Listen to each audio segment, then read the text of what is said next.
भैरव जी का जो नैवेद्य रहता है ना झूठन, कौन खाएगा वो? काला कुत्ता। पितरों को जो नैवेद्य लगाओ उसका झूठा कौन खाएगा? कौवा। कौवे को खिलाओ, छत के ऊपर डाल दो, आप मत खाओ, दोष लगेगा। गाय को मत खिलाओ, दोष लगेगा। तो ये छोटी छोटी बातें मगर परंतु जीवन में अंततः आवश्यक है, ध्यान रखने के योग्य है। अगर ऐसी चीजों का आपने ध्यान रख लिया ना तो जीवन आपका सफल हो जाएगा। तो आज से ध्यान रखना, कोई के भी दे कि मारे लीला को बिठे रहो दादा मत बिठा, भागवत जी करो ने मोक्ष कर दे, बिठा मत, नहीं तो तू भी दुखी होगा, मगर सब गर्व दुखी करेगा। तो कभी बिठाना, कोई आत्मा नहीं चाहती कि संसार में रहे। अब हाथी का अंत समय आ गया, उधर नाव डूब गई, वो आएगा बचाने, वो आएगा बचाने, कोई नहीं आया। अंत तो गतवा पानी में नाव डूब गई। अब बताओ, वो तो भगवान के नाम ले रहा था, नाव कैसे डूब गई? मैया बताओ कैसे डूब गई नाव? वो तो भगवान के नाम ले रहा था, किसी दुश्मन के नाम तो नहीं ले रहा था। फिर नाव भगवान ने क्यों डूबाई? क्योंकि उसका एकाग्रचित मन नहीं था। थोड़ी देर भगवान शिव में बन जाता, थोड़ी देर भगवान विष्णु में बन जाता, थोड़ी देर भगवान बालाजी में मन चला जाता। मन चंचल मन चैन, मन के मते मन चाल, जो मन पलक पलक में केन। मन की बात मत मानना, थोड़ी देर के बाद मन जा बैठ कथा हूँ, ये मन के अरे कथा ना हमने तुझे वोट नहीं आती, चाय है पीना, बाहर थोड़ी बाता फका, बीड़ी 30 नंबर 40 नंबर वो नंबर पी नहीं जाओ, थोड़ी मन के चारे लगा मन शादी कथा भी नहीं हुआ दे। भगवान का सत्संग भी मन सुनने देता महाराज, सुनने देता है क्या? मेरी माता प्रेम से सुनती है, कभी कभी देखती मेरे पड़ोस में कौन बैठा है, देखे पहले देख तो लूं कोई दुश्मन तो नहीं आ गया। इनका भी मन एकाग्रचित नहीं, क्योंकि मन इधर उधर घूमता रहता है, पीछे कौन बैठा है, आगे कौन बैठा है, कौन क्या कर रहा है। आप किसी मेरे सामने भी मत देखिए, अगर अपना उद्धार करवाना है तो कान्हा जी के सामने देखिए, ये उद्धार करेंगे, मैं नहीं करूंगा, क्योंकि ये हाड़ मांस का शरीर आपका उद्धार करने वाला नहीं है महाराज। करेंगे तो मेरे परमात्मा उद्धार। तो अंत तो गतवा, जब गजेंद्र ने कहा कि नारायण बचाओ, नारायण बचाओ, कैसे? मेरे दीन बंधु भगवान रे, गरुड़ पर चढ़ कर आ जाना। मेरे दीन बंधु भगवान रे, गरुड़ पर चढ़ कर आ जाना। मेरे दीन बंधु भगवान रे, गरुड़ पर चढ़ कर आ जाना। मेरे दीन बंधु भगवान रे, गरुड़ पर चढ़ कर आ जाना। गरुड़ पर चढ़ कर आ जाना, मेरी विनती सुन कर आ जाना।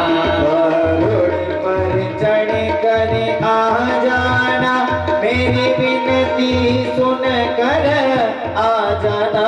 मेरे दीन बंधु भगवान रे, गरुड़ पर चढ़ कर आ जाना।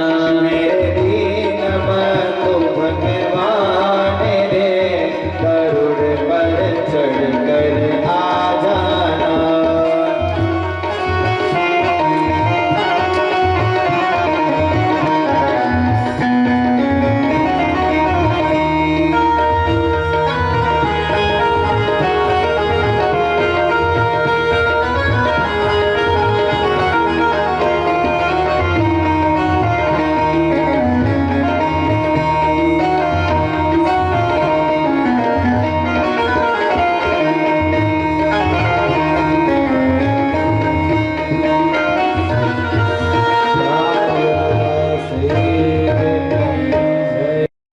बुलाया था किसने?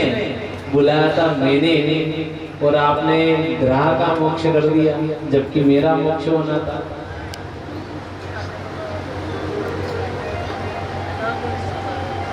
तो भगवान ने कहा कि आपकी आयु भी बाकी है, आपकी आयु भी बाकी है।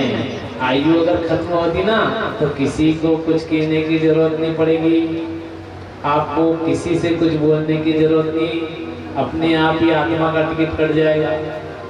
शरीर नश्वर है, यही रहेगा महाराज, आत्मा जाएगी केवल। जो मन है नहीं लालची, जो मन पाप करा यो भी यहाँ जाएगा शरीर के अंदर, खाली जावेगा खाली आत्मा और कोई जाओ होंगे। तो परमात्मा की कृपा से गजेंद्र से कहा कि आपकी आयु बाकी है, अभी आपको 16 वर्ष तक और इस संसार के भोग को भोगना है।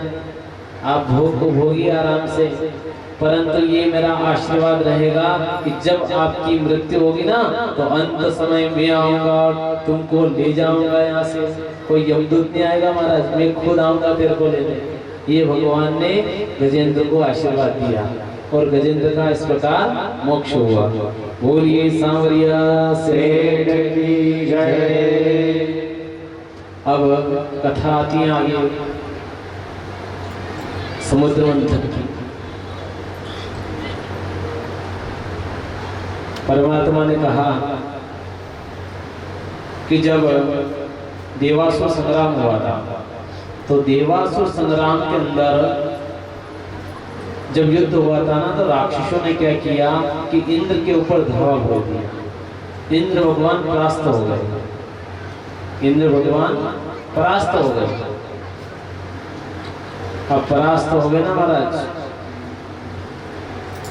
तो उधर क्या हुआ कि इंद्र भगवान परास्त हुए तो भगवान विष्णु के पास गए कि परमात्मा हमारी रक्षा करो।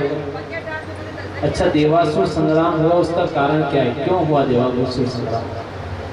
और इंद्र को आखिर राज्य छोड़कर भागना पड़ता है, क्यों भागना पड़ता है? क्योंकि जब इंद्रासन पे नृत्य चल रहा था और उनकी पत्नी शची पास में बैठी हुई थी और बृहस्पति जी महाराज पधार गए। बृहस्पति जी महाराज पधारे। ये कथा भी सुनना आवश्यक है, तो आपको पता कि इससे चलेगा कि माताओं को और आपको ब्रह्म हत्या का जो पाप लगा वो 4 भागों में वितरण कैसे हुआ, ये भी आवश्यक है सुनना। अब समय तो हो रहा है, जल्दी जल्दी कर दे सभी कथा, क्योंकि थोड़ा राम के स्वरूप के ऊपर अपन थोड़ी ज्यादा जोर देंगे। क्योंकि जीवन कौन सिखाती है, जीने का ढंग कौन सिखाती है? रामायण। रामायण जीवन जीने का व्यक्ति को ढंग सिखाती है कि त्याग की भावना रखना, समर्पण की भाव रखना, परंतु संसार में कैसे रहना, ये कौन सिखाएगी आपको? रामायण। और मेरे जितने राम मर्यादा रहे ना, इतने कोई मर्यादा नहीं। भगवान राम जो मर्यादा में रहे, ऐसा कोई रहा क्या आज तक मर्यादा में? तो जब बृहस्पति जी महाराज पधारे, तो बृहस्पति जी महाराज पधारे ना, तो इंद्र अपने आसन से नहीं उठे महाराज और उनका अपमान कर दिया। नृत्य चल ही रहा है, तो जीवन में ध्यान रखना, अगर आपके गुरु आ रहे हैं, ब्राह्मण देवता आ रहे हैं, और अगर आप नाचोगे, पत्नी को आपके पास में बिल्कुल बिठा रखा, नाच रहे हैं, कूद रहे हैं, तो कोई चिंता ही नहीं। ब्राह्मण देवता हाँ मैंने 30 नंबर होना, ऊपर स्वाहा स्वाहा, तो फिर किसका अपमान हुआ? ब्राह्मण का अपमान हुआ कि नहीं? अगर ब्राह्मण का अपमान हुआ तो फिर आपको कोई बचा सकता है क्या संसार में? तो गुरु का अपमान हुआ ना बृहस्पति जी का, तो इंद्र को राज्य छोड़ के भागना पड़ा। प्रत्यासुर ने आक्रमण कर दिया उसको।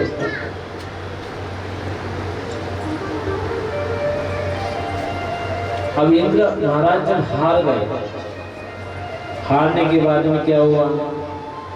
भगवान से प्रार्थना की। भगवान ने कहा कि वो राक्षस ऐसे नहीं मरेगा, दधीची ऋषि की हड्डियों के द्वारा अगर वज्र बनेगा तो उससे उसकी मृत्यु हो सकती है। तो इंद्र भगवान सभी देवता दधीची ऋषि के पास में गए, हाथ जोड़ा, प्रार्थना की। तो दधीची ऋषि ने कहा कि मेरे ऊपर जो मांस है इसको कौन खाएगा? इसको अगर कोई हटा सकता है तो हटा के मेरी हड्डियों का वज्र बना ले। अच्छा, अपनी हड्डियां में वज्र नहीं है क्या? वज्र है कि नहीं? नहीं है, हिम्मत को ही अपने वज्र को नहीं दाता, अपने कशा शस्त्र नहीं पी रहा। दधीची ऋषि के वहाँ राक्षस लोग भी आते थे, देवता लोग भी आते थे, और वो कहते थे कि हमारे शस्त्रों का ध्यान रखना। वो सब शस्त्र का चूर्ण बनाकर पी गए, सभी शस्त्रों का चूर्ण बनाकर पी गए दधीची। तो उनकी हड्डियां थी वो क्या हो गई? वज्र, कि किसी से भी नहीं टूटेगी। और जिसके ऊपर आक्रमण करो मरना निश्चित है उसका, क्योंकि उसमें ब्रह्मास्त्र, अग्नि अस्त्र, अब युद्ध चल रहा अपने यहाँ चल रहा, दूसरे देशों में चल रहा है। वी का बीज परमाणु बम में है नी, मिसाइलान विषम को बिया ददीची सब स्वाहा। सुरभि गाय को बुलाया, सुरभि गाय ने ददीजी के ऊपर जो मांस था इसको चाटा, उसमें से वज्र निकाला गया, वज्र का शुद्धिकरण हुआ और उस वज्र के द्वारा उस राक्षस का नाश हुआ। बोलिए सांवरिया सेठ की जय।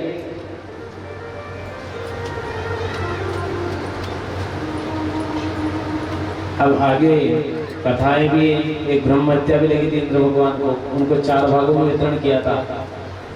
कितने भागों में? 4 भागों में। तो 4 भाग में कौन कौन से मैंने पहले तो ये शुरू दिन बता दी थी, ये कथा भी बता दी थी मैंने, और इसका बता भी दिया था कि मेरी माताएं कितना कष्ट भोगती है।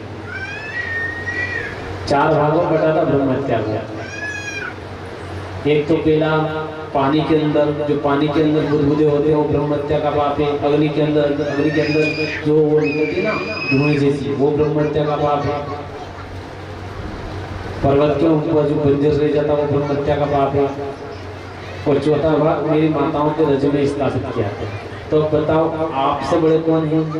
हमसे बड़े कौन है? मेरी माताएं है ना, मेरी बहनें है ना। तो 4 दिन जब ब्रह्म हत्या का पाप रहता है ना, तब आप बर्तन मत छूना और भोजन मत बनाना। ये विधेयक पास हो रहा था सरकार के, एक काम करो, रविवार के दिन पुरुष को कहो कि भोजन बनाए और माताएं की छुट्टी रहेगी। तो मेरे अभी की सरकार तो पास करना चाहती थी कानून को, और मेरे भगवान ने पहले ही पास कर रखा है कि 1 महीने में 4 दिन माताओं को भोजन नहीं बनाना है। 4 रविवार जावे 1 महीना में की छुट्टी का, 4 दिन भोजन नहीं बनाना। भगवान ने पहला पास कर रखा कि 4 दिन की भोजन नहीं बनाना आपने। तो अगर आप जिस ब्रह्म हत्या के समय रजो धर्म के अंदर अगर आप भोजन कक्ष में प्रवेश करते हो तो भोजन कक्ष अशुद्ध हो जाता है। अगर आप भोजन बना के किसी को खिला रहे हो उस धर्म के अंदर, तो उसकी बुद्धि खराब हो जाती है, उस व्यक्ति की बुद्धि खराब हो जाती है। आपको अगर ये तो कोई को नहीं महाराज लोग के आता है गुरु जी माँ के बल थोड़ी ये तो ब्राह्मणा बले, तो भगवान ये सबके लिए है। आप विचार कर दो, यदि पापड़ बनावा आपने पापड़ बनावा और निर्जीव है, और में कई जीव है, पापड़ में कई जीव है, कैसे आत्मा लगी थी पापड़ में, क्या आत्मा और पापड़ के अंदर है? नहीं है। नहीं, वो पापड़ बनाते हो आप, अगर ऐसी वैसी बहन आ जाती है तो उसकी छाया, खाली छाया वाली पापड़ पे पड़ी जाती, पापड़ खराब हो जा, फिर लाल लाल पड़ी जा, हे को तो हो नहीं लगे, हवा देने में काम का नहीं रहे। अगर अचार है, अचार के अंदर वो बहन अगर हाथ लगा दो अचार खराब हो जाता है, तो फिर विचार करो अपनी बुद्धि क्यों खराब नहीं होगी कि नहीं होगी महाराज? तो ध्यान रखना, आप 4 दिन तक आप भोजन बना लेना, मेरी माताओं को छूट दे देना। चौथे दिन शुद्ध होती है और भगवान की पूजा 7वें दिन योग्य बनती है। 7वें दिन पूजा के योग्य मेरी माता बनती है, तब तक योग्य नहीं होती। ये अपन जल्दी जल्दी इसलिए कर रहे हैं कि 2:30 बज गए इसलिए, है ना। अब आप विचार करोगे, बिल्कुल विस्तार से नहीं कर रहे, नाम नहीं बताया पंडित जी ने, कौन सा राक्षस मारा था, क्यों मारा था, क्या कारण हुआ था। तो अपन जिस कथा पे जोर देना उस पे हम जोर देंगे। क्यों? क्योंकि अपन को राजा रानी और तोता मैनी की कहानियां नहीं कहना है, अपने को भविष्य लोगों का सुधारना है, आने वाली पीढ़ी सुधर जाए, उसके लिए अपन को कर्म करना है। तो राजा रानी तोता मैनी ये अगर मैं बांटने आता करने आता नहीं तो आप भी पढ़ लो बैठे बैठे, मेरे को पढ़ने की क्या आवश्यकता है। तो कथा आगे चलती, परमात्मा की कृपा से अब समुद्र मंथन की कथा आती है। तो जब देवता लोग परास्त होने लगते हैं, समुद्र मंथन हुआ तो क्यों हुआ? क्योंकि शुक्राचार्य जी महाराज राक्षसों के गुरु थे ना, तो वो क्या करते थे, जो भी मरता था उसको जीवित करते थे। अच्छा होना तो गई अशी औषधि थी गई कि अशो अमृत हो गई, पाइन डायरेक्ट जीवित कर दे, उन पे था औषधि। अभी डॉक्टर ने माना है व्यक्तियों का ऑपरेशन हुआ।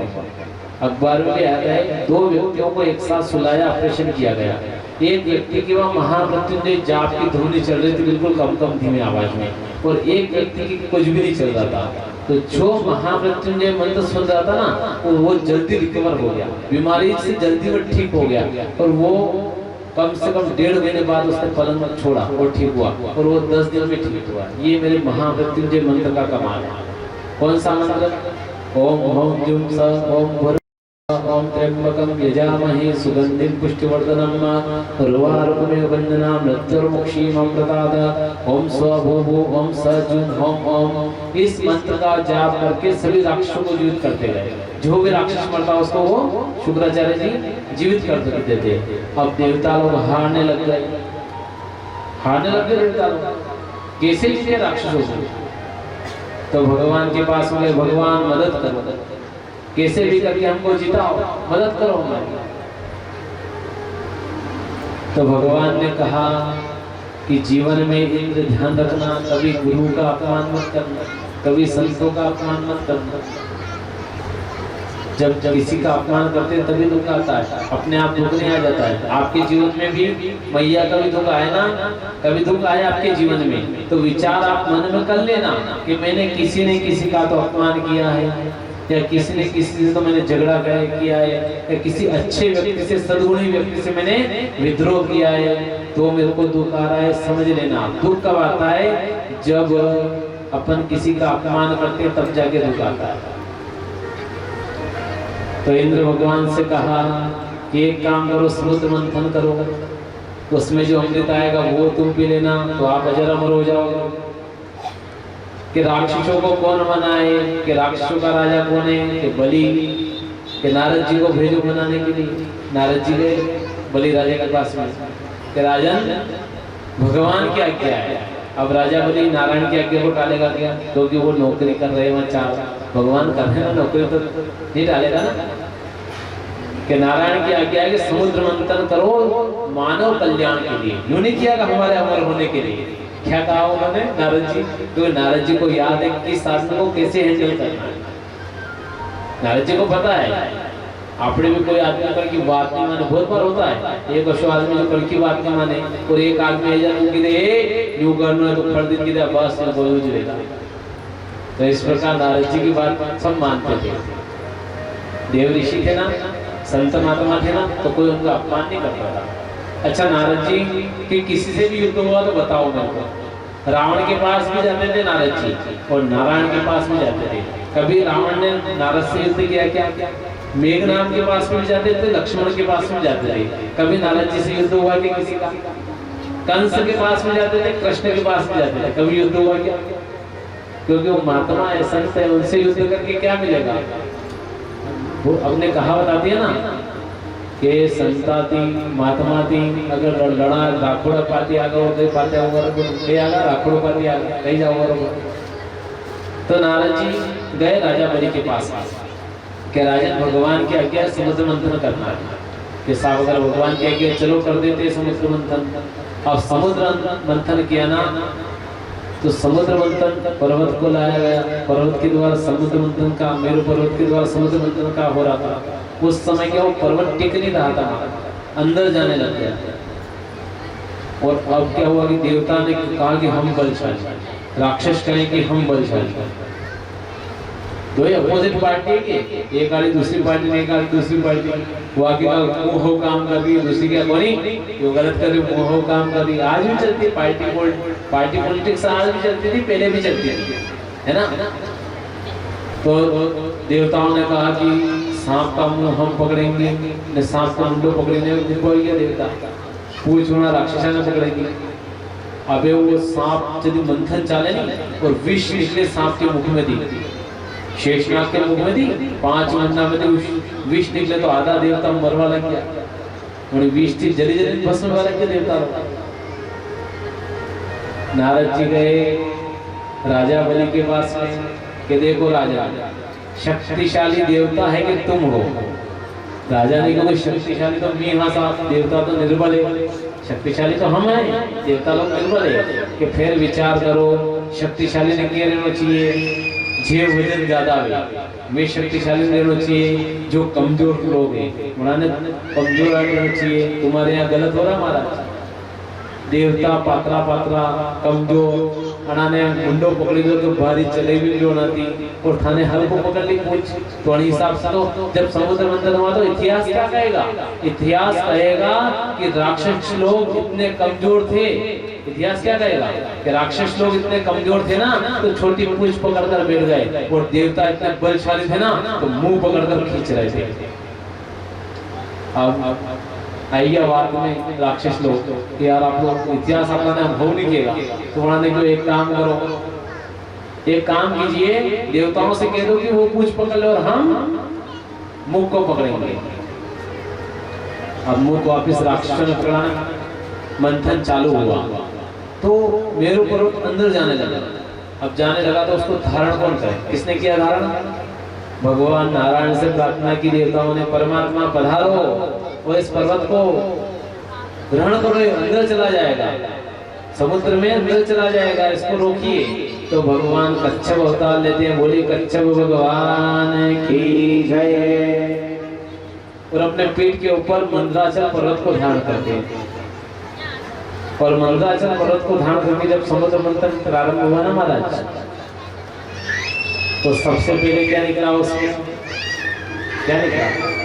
हलाहल विष। क्या निकला महाराज? हलाहल विष। अब हलाहल विष निकला तो कोई उसको पीने वाला नहीं है।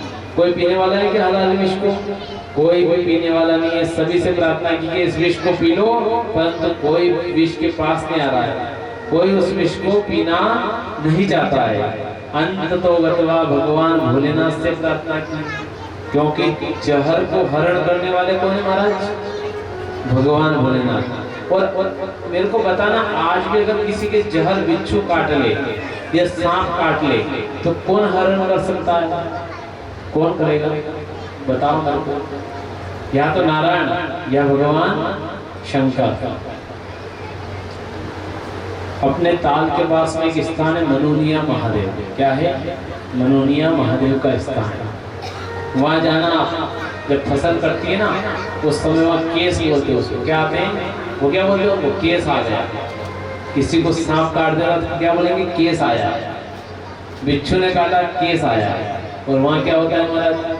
आदमी चार उठा के ला रहा है बंदे को, बिल्कुल बेहोश मर गया ऐसे, और वहाँ बिठा रहे हैं और भगवान के ऊपर जल चढ़ाते हैं, उसके ऊपर पिलाते हैं, जल छाट के कंप्लीट हो जाता है। ये चमत्कार मेरे मनोनिया महादेव है। आज भी हो रहा चमत्कार। आप कह रहे हो भगवान ये तो पहले होते थे चमत्कार ब्राह्मण देता, अभी कहाँ हो रहे हैं? तो अभी भी हो रहे हैं। किसी को बिच्छू खाट जाए तो भी ठीक हो जाता है। होता है कि नहीं होता है? एक जगह यज्ञ चल रहा था हमारा, और एक ब्राह्मण देवता के धोती के ऊपर बिच्छू चढ़ गया हो। अब बिच्छू चढ़ गया हो तो हमको पता, किसी को पता नहीं कि बिच्छू के ऊपर चढ़ा। अब महाराज जी वो चढ़ते चढ़ते जान के ऊपर आ गए, उनको भी पता नहीं, वो तो सो रहे, तो उनको क्या पता कि यहाँ बिच्छू चढ़ेगा मेरे ऊपर। मैथपुर के पास में मेन की माता जी की चल रहा था, वो बिच्छू चढ़ गया। लाइट चली गई 11-12 बजे।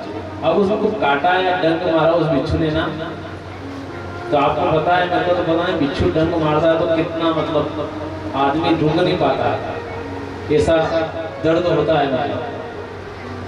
तो वो एकदम हड़बड़ा है नींद में, और क्या करा, उन्होंने फेंक के मार भी डाला, दिखा नहीं हमको ब्राह्मणों को। तो हमने कह दिया झूठ बोल रहे हो, कुछ नहीं काटा आपको। मैंने भी कहा उनसे कि झूठ बोल रहे हो, कुछ नहीं काटा तुमको, कीड़ी गिरी ने काटा होगा, फिर बिच्छू का नाम लेकर बदनाम कर रहे बिच्छू को कि गुरुजी बिच्छू ने काटे। उन्हें पूरा विश्वास है कहा कि अशोक बिच्छू काटी सके, डंक अशोक बिच्छू मारी सके। फिर हम सब ब्राह्मणों ने ढूंढा कि आखिर बिच्छू है कि नहीं, तो फिर देखा ना तो बिच्छू निकला अंदर से उनके बिस्तर में से। महाराज मैंने बोला कि एक काम करे, अब बिच्छू तो जहर तो चढ़ेगा महाराज, तो क्या करे, चले मनोनिया महादेव। इतने हमारे साथ मनोनिया महादेव के पंडित जी भी थे। उन्होंने कहा करे वो गुरु जी, अगर अपन वहाँ जाएंगे तो भी ठीक, नहीं जाए तो बाद में चले जाना। आप तो यहाँ से ही धूल लो, मिट्टी लो और इनके लगा दो और मनोनिया महादेव नाम के से तांते डाल दो, ठीक हो जाएंगे। हमने वही किया, मनोनिया महादेव के नाम से धूल लगाई और तांते डालने सूर्य कंप्लीट महाराज। ये तो भिक्षु की बात है। एक घटना और बता देता हूँ। एक मनोनिया महादेव के पंडित जी विकास जी, उन्होंने कहा, मैं नहीं कह रहा हूँ, उन्होंने कहा और मैंने सुना और मैं आपको बोल रहा हूँ। हमारे मामा जी खिलाफ, तो वहाँ पर वो भी यज्ञ वगैरह करवाते हैं तो उनके साथ में रहते हैं, तो वहाँ गए हुए यज्ञ।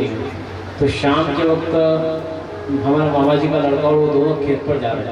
तो खेत पर जाते हुए एक सांप ने काट लिया उनको, सांप ने काट लिया। काटने के बाद जहर चढ़ा, उसका पाँव पूरा सूज गया। विकास का पूरा पाँव सूज गया। घर आए हुए 10 बजे रात को, वहाँ बैठे थे, बाद में आए घर। हमारे मामा जी सो गए थे, सब सो गए थे। अब वो लड़का, मामा जी का दोनों जग रहे थे। अब उनके आंखों भी थोड़ी मतलब ऐसी लगने लग गई कि जहर पूरा फैल गया है। तो उसने कहा, दुर्गेश ने कि चलो एक काम करो, अभी समय मनोनिया महादेव चढ़ते ठीक हो जाओगे। तो उसने क्या कहा कि मैं मनोनिया महादेव में रहता हूँ, अगर वहाँ रहने के बाद में इतने साल मैंने भगवान की पूजा की, पाठ किया, तातील बांध रहा हूँ उनके नाम से, अगर ठीक नहीं होगा मैं मनोनिया महादेव को नहीं मान पाता। वो नहीं गया, वहीं भी रहा। ये बात है कि वो उसको सोने नहीं दिया। फिर मेरे मामा जी को पता चला, वो उठेंगे तो क्या हुआ, वो पूरा सूजन आ गया था पाँव के अंदर, पूरा सूज गया था और आंखें भी लाल लाल हो गई थी कि चले काम कर, गाड़ी निकाले और वहाँ चले। तो उसने यही बात कही, मैंने कही जो, और सुबह तक मेरे महादेव की कृपा से सारा जहर उतर गया उसका। ये कृपा है मेरे महादेव की। तो कभी ऐसा होना भैया, तो विश्वास फलदायक है। अगर विश्वास से आप कुछ भी करोगे तो भगवान आपका कार्य जरूर करेंगे। तो जब जहर निकला ना, तो जहर को कौन हरेंगे? भगवान भोलेनाथ। तो सबने भगवान भोलेनाथ से प्रार्थना की, कैसे की? सतसृष्टिता रचयिता नटराज राज नमो नमः। सतसृष्टिता रचयिता नटराज राज नमो नमः। सतसृष्टिता रचयिता नटराज राज नमो नमः। सतसृष्टि तांडव रचयिता नटराज राज नमो नमः। हे आद्य गुरु शंकर पिता नटराज राज नमो नमः। हे आदि सेवा के साथ शंकर पिता नटराज राज नमो नमः। हे आद्य गुरु शंकर पिता नटराज राज नमो नमः। हे आद्य गुरु शंकर पिता नटराज राज नमो नमः। सतसृष्टि तांडव रचयिता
नमो नमः नटराज राज नमो नमः।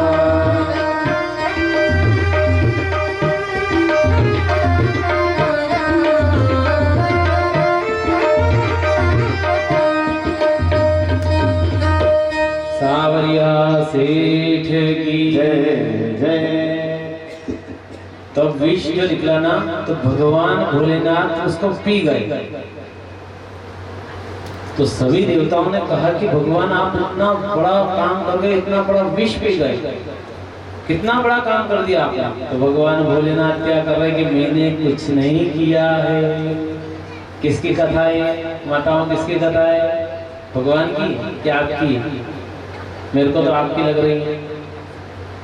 कितना भी बड़ा काम कर लो, भगवान कह रहे हैं कितना भी बड़ा काम कर लो, सामने वाले को पता नहीं चले और उसका सारा काम कर दो।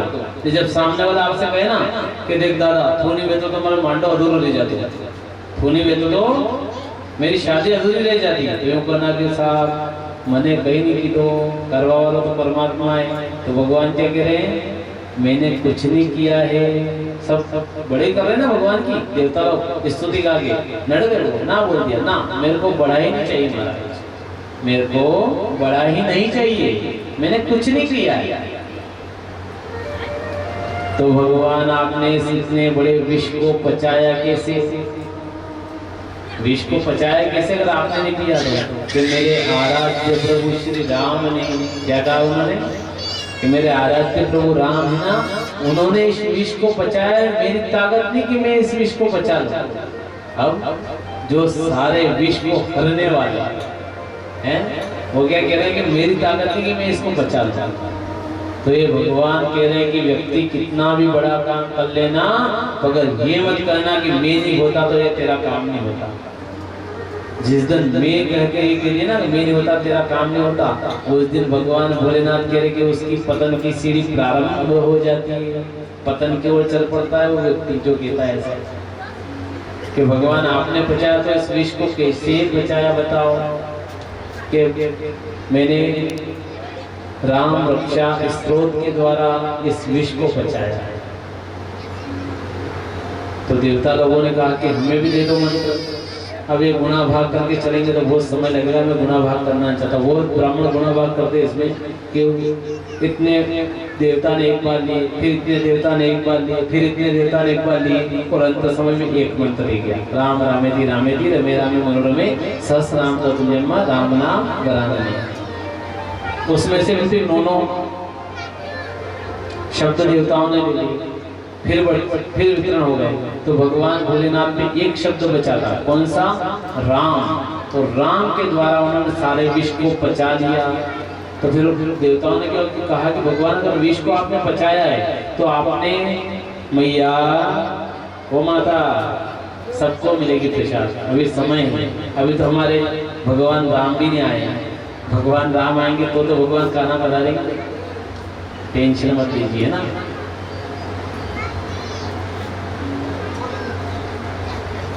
कि जब आपने विष नहीं पचाया, आपने कंठ के अंदर विष को रोक दिया, अंदर क्यों नहीं उतारा?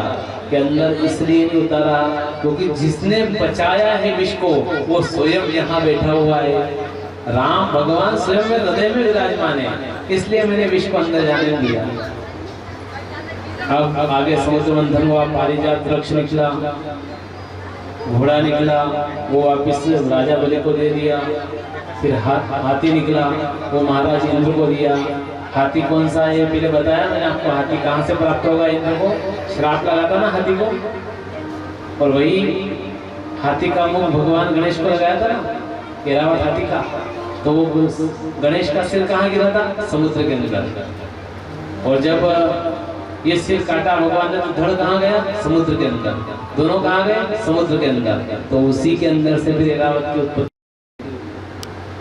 लक्ष्मी मैया की भी उत्पत्ति हुई वहां पर, नारायण को प्राप्त हुई। अच्छा कैसे हुई लक्ष्मी मैया की? क्योंकि लक्ष्मी मैया कहाँ चले गए थे? पाताल में। किसके पास चले गए थे? राजा बलि के पास। तो फिर वापस कहाँ से मिले लक्ष्मी मैया? समुद्र मंथन के द्वारा। अब जब धन्वंतरी महाराज पधारे अमृत का कलश लेकर। जैसे ही अमृत का कलश देखा, देवता और राक्षस दोनों आपस में लड़ने लगे। दोनों धन्वंतरी से छीन रहे। वो कहे अमृत मैं पीऊंगा, वो कह रहा कि अमृत मैं पीऊंगा। यहाँ पर एक कथा और आती है, संक्षिप्त में ले लेते अपन। एक सिकंदर नाम के राजा थे। उसने सारे भारत देश के ऊपर अपना आधिपत्य कर लिया था। अब वो अमर होना चाहते थे, शॉर्टकट में ले होंगे अपन। तो वो गए समुद्र के पास में, तालाब के पास में, और वहां जाके उन्होंने विचार किया कि मैं इस जल को पी लूं। तो एक तोता आके क्या कहा तोते ने रोक दिया कि रुको, जल पीने से पहले एक काम करो कि मैं जो अमर हो गया हूँ, मेरा मोक्ष और मेरी मृत्यु कैसे वो पहले बता दो, उसके बाद आप जल पिए। क्या कहा तोते ने कि मैं जो अमर हो गया हूँ ना, मेरा शरीर पूरा हो गया, मैं मर नहीं रहा हूँ, मैं मरना चाहता हूँ, पहले मरने का उपाय बताओ, उसके बाद जल पियो। अमर तो हो जाएंगे आप लोग, बुढ़ापे को ढक पाएंगे क्या? शरीर की अवस्था को रोक पाएंगे क्या? नहीं रोक पाएंगे। तो क्या सिकंदर से कहा कि अगर ये उपाय हो तो अमृत पीना, अन्यथा अमृत मत पीना। तो सिकंदर ने फिर अमृत नहीं पिया। क्यों नहीं पिया? सिकंदर जानता है कि अगर अपन ने अमृत पे लिया, अपन बूढ़े हो जाएंगे, शरीर मरण उपरांत हो जाता है। अच्छा, बहुत सारे व्यक्ति जब मरण उपरांत खटिया पे पड़े रहते हैं ना, मेरी मैया माताओं, जब अपन बूढ़े हो जाते हैं ना, खटिया पे पड़े रहते हैं, तब अपने पाँव को हिलाने डुलाने में असमर्थ होते, तब क्या मांगते आप? भगवान मौत दे दे, भगवान मौत दे दे। क्यों मांगते हो? क्योंकि वो शरीर ही किस काम का जो ना तो उठ पा रहा है, ना भगवान की सेवा कर पा रहा है, ना कीर्तन कर पा रहा है, ना भजन कर पा रहा है, तो अपन भी मौत मांगते हैं। तो सिकंदर जब मरा ना, तो उसने कहा साथियों से कि जब मेरी मृत्यु हो ना, पूरा शरीर अंदर धरती में गाड़ देना, पर हाथ ऐसे रखना ऊपर। अच्छा, हाथ ऐसी क्यों रखवा है उसने? क्या कारण है? क्या कारण है? अब अपन सब लोगों के लिए उसने ऐसे हाथ रखवाया। क्यों रखवाया? उसने कहा कि पूरे भारत देश के ऊपर मेरा राज्य था, सब पे अधिपति मैंने जमा लिया था। उसके बाद जब मैं मरा ना, तो पूरा राज्य, शासन, धन दौलत, मोह माया सब यहाँ रह गई, और मैं खाली हाथ आया था और खाली जा रहा हूँ। तो दुनिया वालों, इस धन को इकट्ठा मत करो, सत्कर्म में लगाओ महाराज। भैया, सत्कर्म में धन को लगाओ, अन्यथा खाली हाथ आए तो खाली जाना पड़ेगा। चाहे करोड़ों रुपए कमा लो, आपको एक सेकंड के सांस करोड़ रुपए नहीं दे सकते हैं। दे सकते क्या? अगर जब मर जाए तो आपको एक सेकंड के लिए कोई डॉक्टर 1 करोड़ 2 अरब रुपए दे दो, एक सेकंड के लिए कोई आपको जीवित कर सकता है क्या? हैं? अरबों रुपए हो तो जीवित कर सकता है क्या? माइकल जैक्सन जो डांसर था, आपने नाम सुन रखा है, उसकी कम एज में मृत्यु हो गई थी। अब बताओ उसके पास क्या नहीं? सब देशों में उसका नाम चलता था कि ऐसा कोई नहीं, उसके समान कोई नहीं। परंतु मरा जब क्या हुआ, उसके पास करोड़ों अरबों रुपए थे, सब धरे के धरे रहे, कुछ काम में आए क्या? सब पैसे यही रह गए, नहीं ले जा सका। और 36-37 वर्ष की आयु में उसको मरना पड़ा। और पैसा इतना था अथाह, बड़ी बड़ी गाड़ियां थी VIP, सब यही रह गई। तो भगवान कह रहे कितना भी इकट्ठा कर लोगे, परंतु जब अंत समय मृत्यु होगी ना, तो सब यही भी रहेगा। इसलिए मैं यूं भी नहीं कहता हूँ आपको कि सब धन आप कथाओं में खर्च करो, धन को अपने परिवार के लिए खर्च करो, अच्छा घर बना लो, भगवान को बिठा लो, और बीच बीच में जब भी मौका मिला तो चौका लगाते रहो। अच्छी बात आती है तो क्रिकेटर वही सही है, क्रिकेटर वही सही है कि अच्छी बात को देख करके सिक्स लगाए, वही क्रिकेटर अच्छा माना जाता है। नहीं अच्छी बात आएगी ना, आप छोड़ दोगे तो स्टैम्पिंग चल जाएगा ना, आउट हो जाओगे। तो भगवान कह रहे जब भी मौका मिले ना, तो अच्छी बात आए। जैसे आज अच्छी बात चल रही है, इस बात पे आप चौका मार लेना, छक्का मार लेना, भक्ति रूपी चौका और भक्ति रूपी छक्का लगा देना, तो आपका कल्याण हो जाएगा। नहीं तो कोई कल्याण होने वाला नहीं है। जब भी मौका मिले आप कीर्तन कर लेना, सत्संग कर लेना, तो आपका कल्याण हो जाएगा। तो सिकंदर ने क्या कहा कि खाली हाथ आए और खाली हाथ जा रहे हैं। जब आए थे तब भी न तो तन पे वस्त्र थे, कुछ भी नहीं था, और जा रहे हैं तो भी तन पे वस्त्र वगैरह कुछ भी नहीं। कुछ भी जाता है क्या? कुछ भी नहीं जाता है महाराज।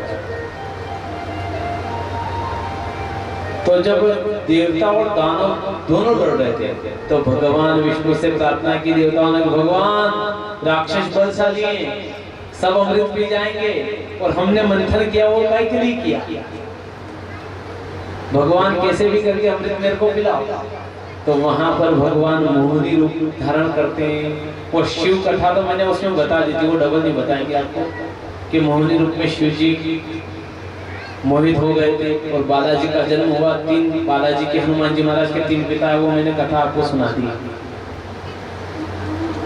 अब मोहिनी रूप जो धारण किया उन्होंने, तो शिव जी भी मोहित हो गए उनके रूप को देखकर। तो राक्षसों ने देखा मोहिनी को तो सुध बुध खो गए। तो भगवान कह रहे हैं कि अगर अच्छी स्त्री दिख जाए तो उसकी सुंदरता पे मत चले जाना और खो मत जाना सुंदरता में, नहीं तो नरक के द्वार आपके खुल जाएंगे। अच्छी सुंदर स्त्री मिल गई है, उसको बहू बना लिया आपने माता, कि वह नानी हो सुंदर है, अच्छी है ना, बहू होने घरे जाया, अगर गुण नहीं हुए में, गुण अगर उसमें नहीं है तो उस सुंदरता को क्या करोगे आप महाराज। अगर उसमें नम्रता का गुण नहीं है, बड़े छोटे का मान सम्मान का गुण नहीं है, परिवार में कैसे रहना है वो गुण नहीं है, तो सुंदरता किस काम की है। भगवान कह रहे हैं नदी नाम च श्रृंगी नाम च, अगर नदी में पानी भरा हुआ है, भगवान बता रहे हैं कि पानी भरे तो वो नदी पीने जाएगी ना, आप पूछ रहे मुझे बंद होंगे, मुंह निकाल लूंगा तुझाती नहीं। दादा अगर आपने नदी की जानकारी को नहीं कतरी उंगली तो उनमें पग मत दो, नहीं तो नदी आप में वाड़ी में जाएगा। फिर भगवान ने दोष मत दी कि नदी भगवान या मैंने विवाड़ कहा नहीं की। भगवान ने पिलाज कर नदी पे कभी विश्वास मत करना, जल पे कितना जल है वो कहाँ ले जाएगी। अगर ज्यादा जल होगा ना, आपने बिना विश्वास के अंदर कूद गए तो बह जाओ। सिंह वाले जानवर, गाय वैसे अच्छी है गौ माता, परंतु कोई कोई गौ माता चंचल होती है। क्या होती है? चंचल। कभी हाथ लगाते ना तो एकदम उछल जाती है, चंचल होती है इस कारण। तो अगर गाय पे आपने मालन को नहीं किया, चंचल है कि हबूत है कि कसर है गौ माता ने, आप अचानक उनके हाँ में चल गया ले गौ माता, एक हिंगड़ा गिरेगा पाछे खींच देगा। तो भगवान की जो सिंह वाले है ना पशु, उनके पास जाओ तो पीछे से कचरते कचरते हुए जाना है ना, हाथ लगाते लगाते हुए जाना, तो वो आपको मारेंगे नहीं। और डायरेक्ट चल गया तो वो आपको मार डालेंगे।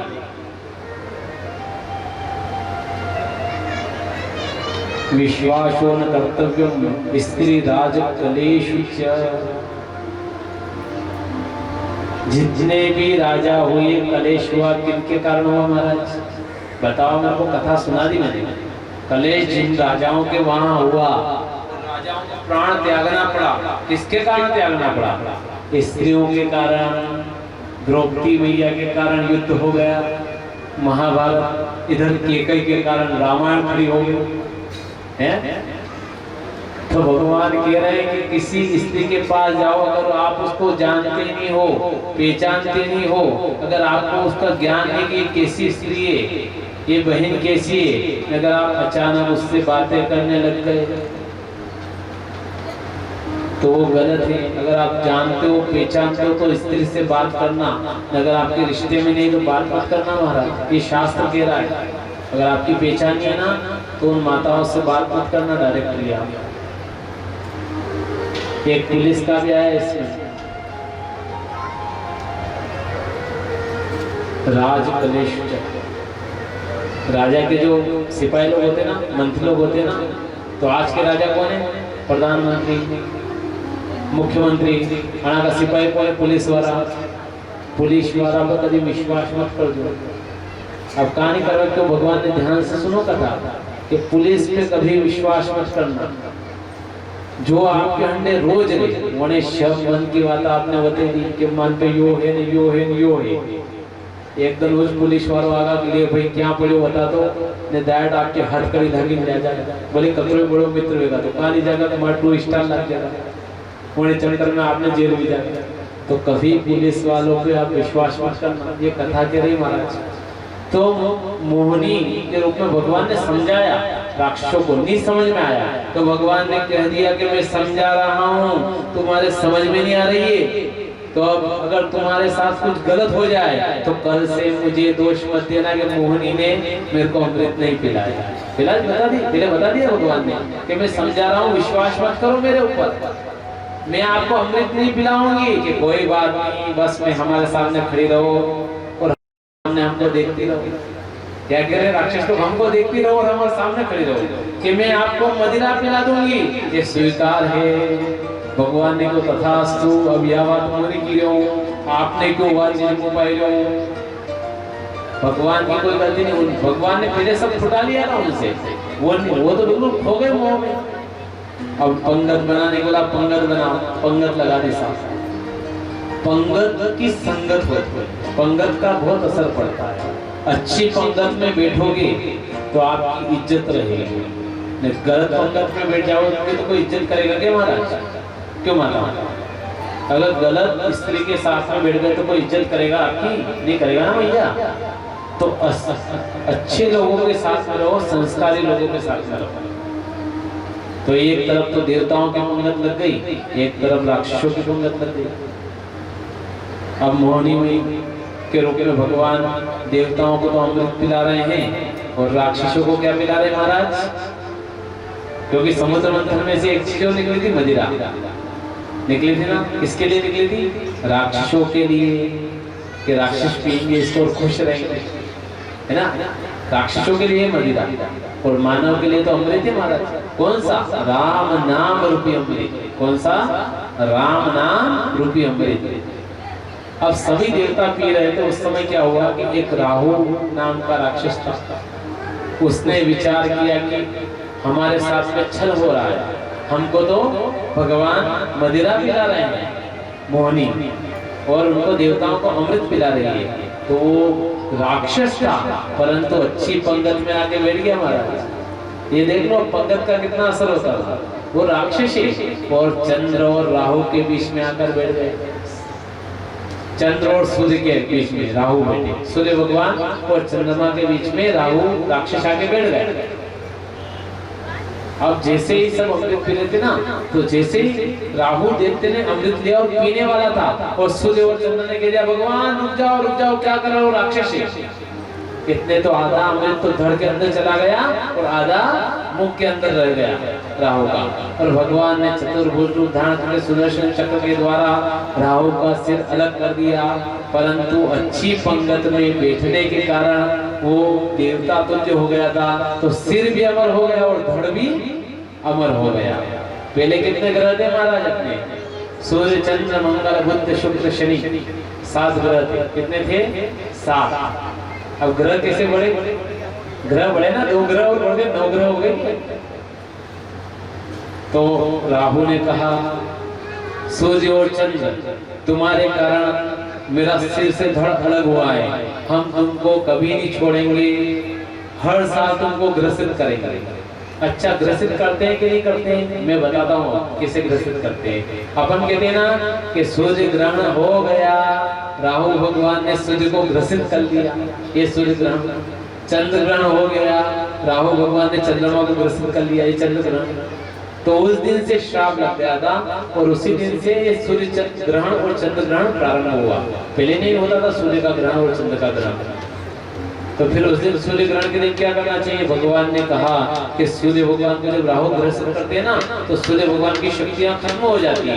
तो आप भगवान राम राम राम का जाप करिए और सूर्य भगवान को शक्ति प्राप्त करवाइए। चंद्र ग्रहण होता है तो चंद्रमा के निमित्त जाप करिए और चंद्रमा को शक्ति प्राप्त करवाइए, ताकि राहु के मुख से छूट सके। तो अब विचार करो, पंगत अच्छी में बैठ जाओ आप लोग, तो कल्याण होता है कि नहीं होता है महाराज? अच्छे पंगत में बैठो तो कल्याण होता है ना। तो जीवन में याद रखना, संगत अच्छी रही तो आपकी रंगत निखर जाएगी, और संगत खराब हो गई तो जीवन खराब हो जाएगा। अब परमात्मा की कृपा से सुखदेव मुनि ने कहा कि राजन और क्या सुनने की इच्छा आपकी? कि परमात्मा अब मेरे को सगर राजा के बारे में सुनना है। वो राजा था, वो उनके पुत्र भस्म हो गए थे। किस कारण हो गए थे महाराज? कैसा पाप कर दिया था कि पुत्रों को मरना पड़ा। और गंगा मैया का अवतरण पृथ्वी के ऊपर कैसे हुआ? गंगा मैया के पानी को साधारण पानी में समझना, जितनी शरण करो गंगा मैया की उतनी कम है। गंगा मैया का कभी निरादर मत करना, क्योंकि यह जीवित है। गंगा मैया पृथ्वी पे उपलब्ध है। ये माता जी अपने बिल्कुल सामने है। अपने मेरे पास ये जल है, इसको अगर एक बाटल में भर के रखूंगा तो कितने दिन से रहेगा आप बताओ? 10 दिन के अंदर इसमें कीड़े पड़ जाते हैं, जल खराब हो जाता है। परंतु मेरी गंगा मैया का जल कभी खराब होता है क्या? आप बाटल भर के लाते हो ना, कभी खराब हुआ क्या? माता जी का जल नहीं हुआ ना, क्योंकि वो मैया को वरदान है। वो जल कभी खराब नहीं होता है। साधारण जल में 14 तत्व रहते हैं, वैज्ञानिक ने जब भी उसका निकाला जाता है, और गंगा जल में 16 तत्व रहते हैं। 2 तत्व की जांच की पर विज्ञान को भी पता नहीं चला कि 2 तत्व और क्या है। ये मेरे प्रभु की लीला है। विज्ञान भी फेल हो गया वहां पर। फेल हुआ कि नहीं हुआ? तत्व का पता नहीं चला पाया कि 2 तत्व और कौन है जो जल खराब नहीं होता है, साधारण जल खराब हो जाता है। तो सुखदेव जी मुनि कह रहे हैं कि रोहित के पुत्र हरित हुए थे, और हरित के पुत्र सुदेव हुए थे, और सुदेव के पुत्र विजय हुए थे, और विजय के पुत्र सगर हुए थे। और सगर महाराज ने गुरुदेव की आज्ञा से यज्ञ करवाया था, और भी गुरुदेव की आज्ञा से उन्होंने यज्ञ अनुष्ठान करवाया था और घोड़ा छोड़ा था। जहां पर यज्ञ करवाते थे ना, पहले राजा लोग तो घोड़ा छोड़ते थे। जो घोड़ा जहां जहां जाता था ना, वो जमीन उसकी रहती है, उस राजा की रहती है। तब जो वो घोड़ा कपिल मुनि के आश्रम में चला गया, चढ़ते चढ़ते कपिल मुनि के आश्रम में चला गया। तो कपिल मुनि ने जब घोड़ा देखा ना महाराज, तो उनके जो महात्मा लोग थे ना, संत लोग, उन्होंने उस घोड़े को बांध दिया कपिल मुनि के। तो 60,000 सगर के पुत्र आए। उन्होंने कहा कि देखो महात्मा जी ने हमारा घोड़ा चुरा लिया है। तो कपिल मुनि को अपशब्द बोलते हैं। कभी भी संतों का अपमान मत करना, ब्राह्मणों का अपमान मत करना। अपशब्द बोलने के कारण कपिल मुनि को गुस्सा आया, और उनकी क्रोधाग्नि के द्वारा 60,000 पुत्र जल के खाक हो गए।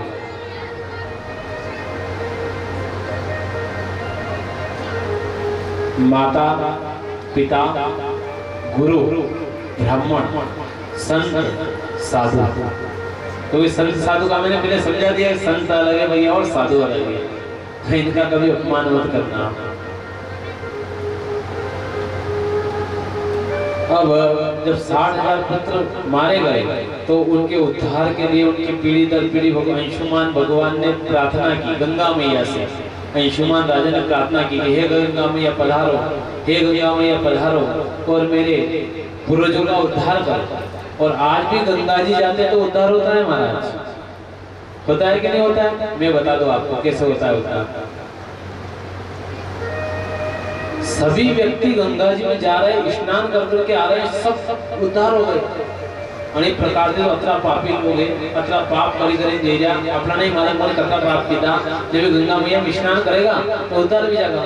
तो फिर आपने वैकुंठ में जगह कम पड़ी, जगह नहीं पता, फिर क्या रखा है लोगों ने अपने वैकुंठ में जगह कम पड़ेगी कि नहीं पड़ेगी महाराज? सबका उद्धार हो जाएगा। तो पार्वती मैया ने भगवान भोलेनाथ से पूछ लिया कि परमात्मा इतने लोग जा रहे हैं स्नान करने के लिए गंगा मैया में, इन सबका उद्धार हो जाएगा क्या? भगवान भोलेनाथ कह रहे कि नहीं, किसी का नहीं होगा इनमें से उद्धार। कि भगवान ये सब गंगा में स्नान कर रहे, उद्धार क्यों नहीं होगा?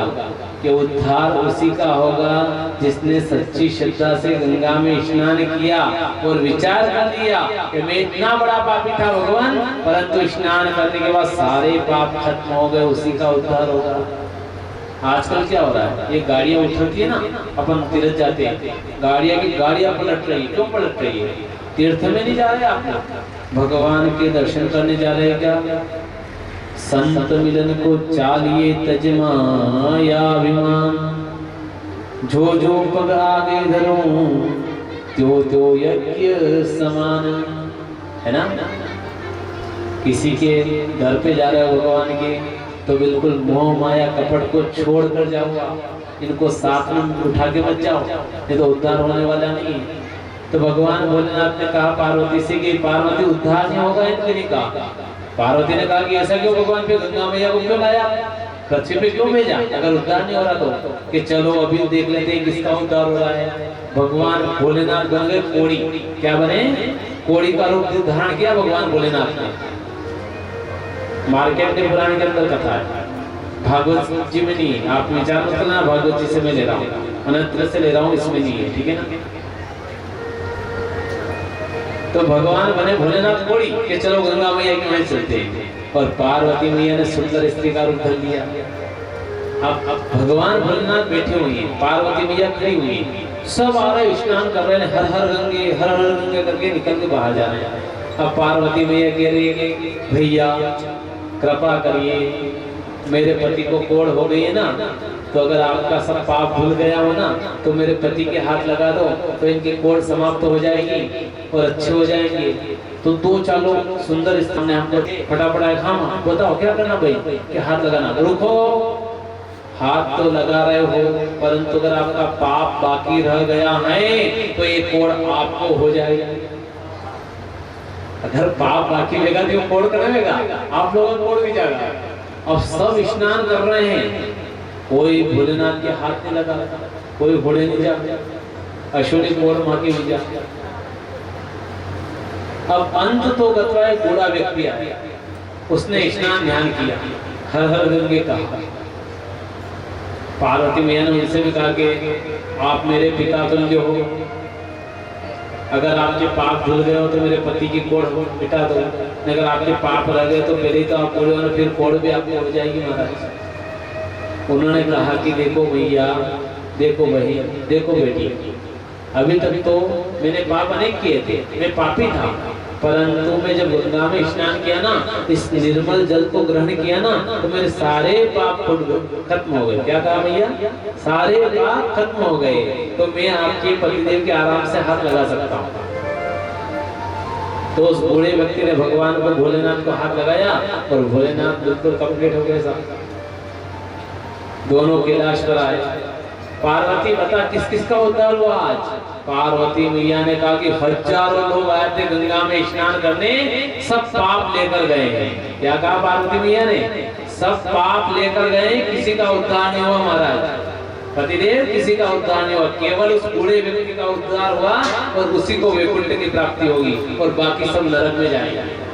कहाँ किया स्नान? गंगा में। जहाँ कहाँ रहे? नरक में। क्यों जा रहे हैं? कि भगवान आपकी तरफ किसी ने नहीं देखा, सब मेरे को